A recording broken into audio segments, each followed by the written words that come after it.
Tanda-tanda Wiljan Pluim tinggalkan PSM. Ada apa Wiljan Pluim kembali mangkir latihan? PSM Makassar, Wiljan Pluim, kembali mangkir dari latihan rutin tim.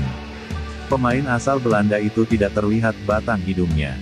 Padahal, pasukan ramang sementara persiapan menghadapi Persis Solo. Laga PSM Makassar vs Persis Solo digelar di Stadion Gelora B.J. Habibie, Senin, tanggal 28 Agustus tahun 2023. Ini bukan pertama kalinya pemain bernomor punggung 80 itu absen latihan.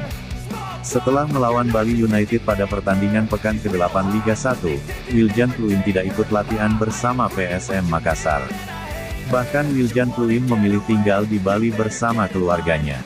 Saat melawan Persebaya Surabaya pada laga pekan ke-9, Wiljan Pluim absen membela PSM Makassar.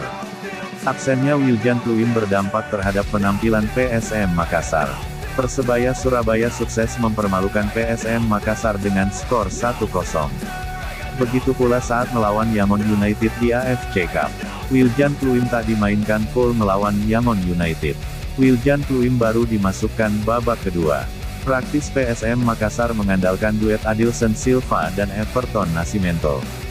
Beruntung PSM Makassar sukses pesta gol dengan skor 4-0. 4 gol PSM Makassar dicetak Adilson Silva, Everton Nascimento, dan Yakob Sayuri. Terima kasih untuk pecinta bola, jangan lupa subscribe channel ini. Mohon masukan dan bantuannya agar channel ini tetap berkembang. Salam olahraga.